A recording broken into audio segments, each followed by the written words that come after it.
Si Maria ay nagmamadaling pumunta sa isang bayan sa kaburulan ng Huda. Pagdating sa bahay ni Zacarias, binati niya si Elizabeth. Nang marinig ni Elizabeth ang bati ni Maria, nagagalaw ang sanggol sa kanyang tiyan.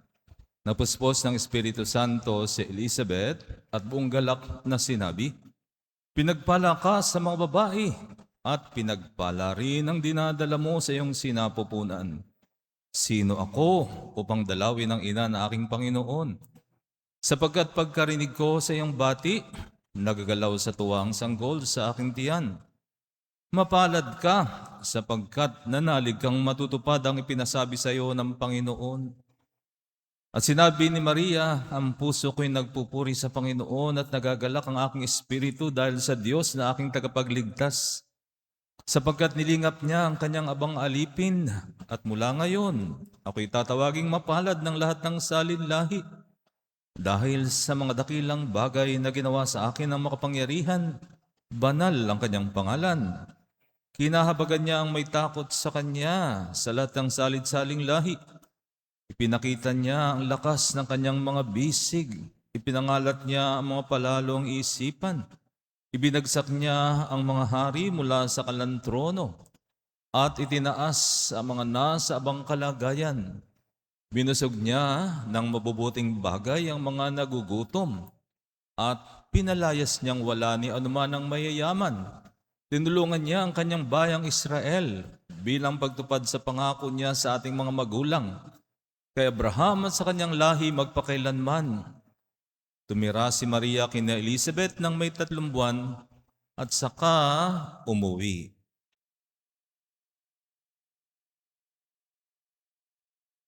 Ang mabuting balita na ating kaligtasan. Pinupuri ka namin, Panginoong Hesukristo. Isa sa dakilang turo na pinaniniwalaan at sinasampalataya nating mga Katoliko ay ang pag-akyat sa langit kay Maria, katawan at kaluluwa. No? Alam niyo mga kapatid, nung unang likhain ng Diyos ang tao ay nakikibahagi sa walang hanggang buhay ng Diyos. Subalit, nang ang unang tao, si Adan at si Eva ay nagkasala, ang naging kabayaran ng kasalanan ay kamatayan. At nagmana at pumasok sa kasaysayan ng sangkatauhan ang kamatayan, na dati-rati ay wala. No? Minana natin ang kamatayan dahil sa kasalanan ng unang tao. Subalit alam nyo, bago nangyari yon, sa simula pa ng panahon ay meron ng isang babae na itinalaga ang Diyos na hindi mababahiran ng kasalanan at hindi magtatamo ng kamatayang bunga ng kasalanan. Para maunawaan natin ito, kailangan balikan natin ang sinabi ng Diyos. No? Babalikan natin yung Genesis 3:15. Ito yung tinukso ni Satanas si Eva, natukso din si Adan, at ang dalawa ay nagkasala. At ito'y nalaman ng Diyos at kinumpronta ng Diyos si Satanas. Sa Genesis 3:15, anong sabi ng Diyos kay Satanas?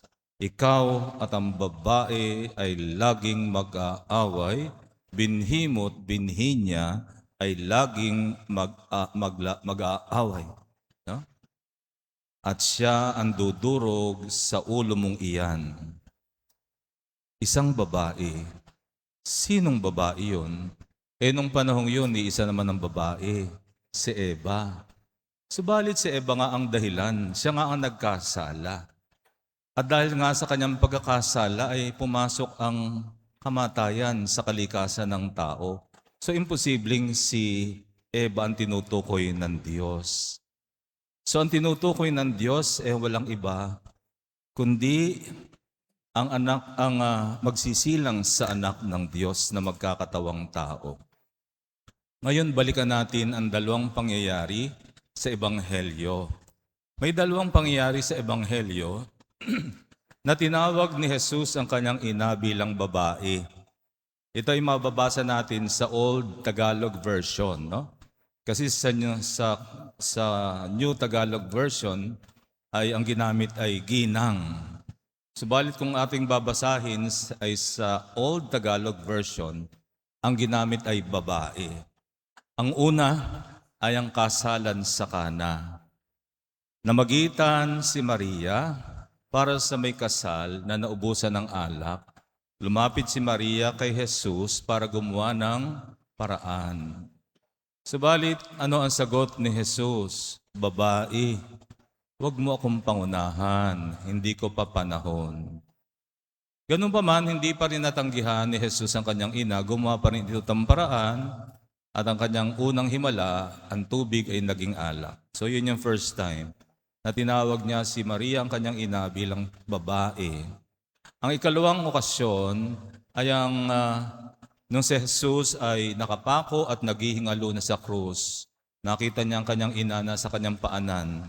Gayon din ang kanyang paboritong alagad na si Juan. No? Ano ang sabi ni Jesus kay Maria? Babae, narito ang iyong anak. At kay Juan, narito ang iyong ina. Naghihingalo. Tinawag niya ang kanyang ina na babae.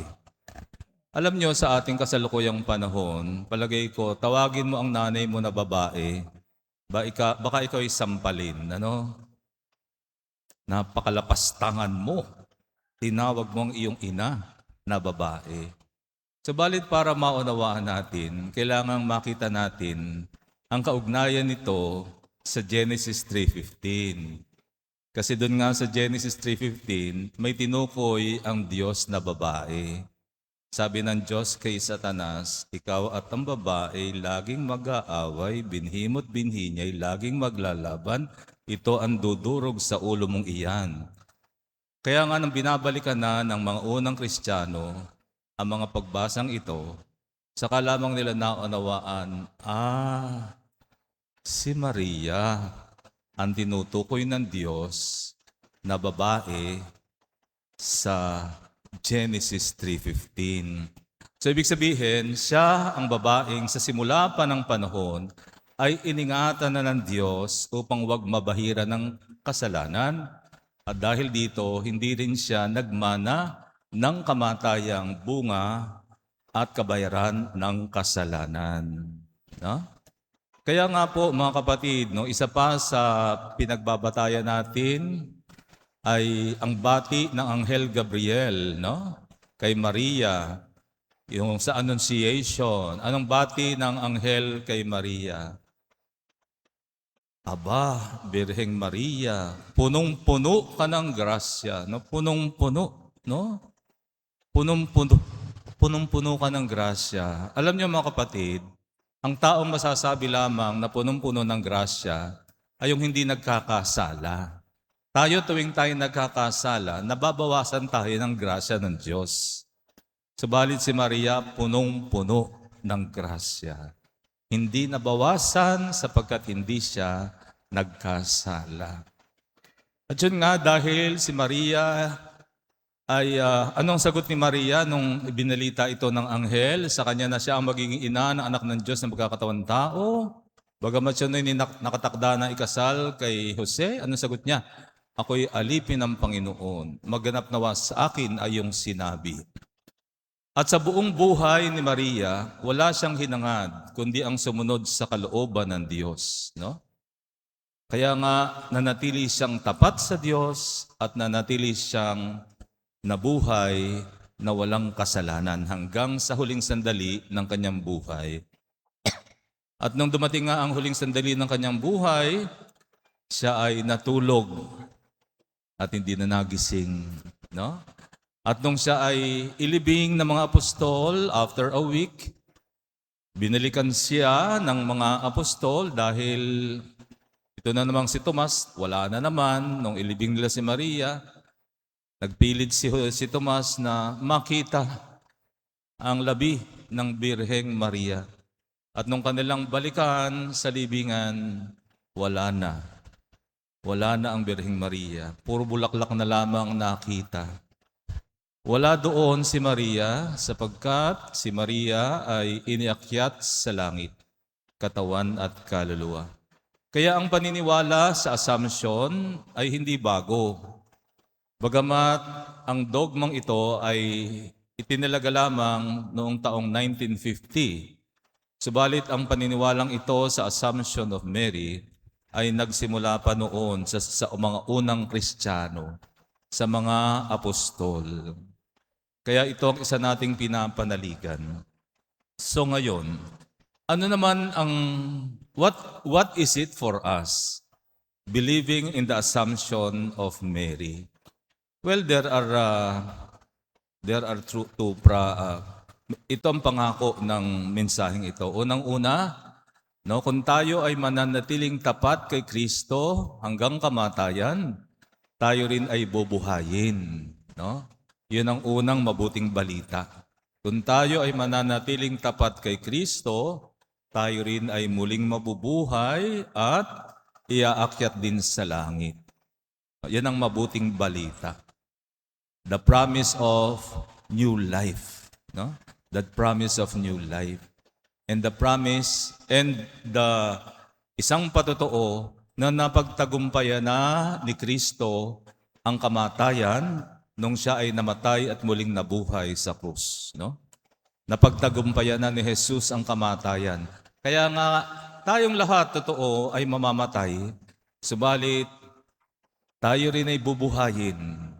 At kung tayo ay naging tapat kay Kristong Panginoon, tayo ay makakapasok din sa kanyang kaharian.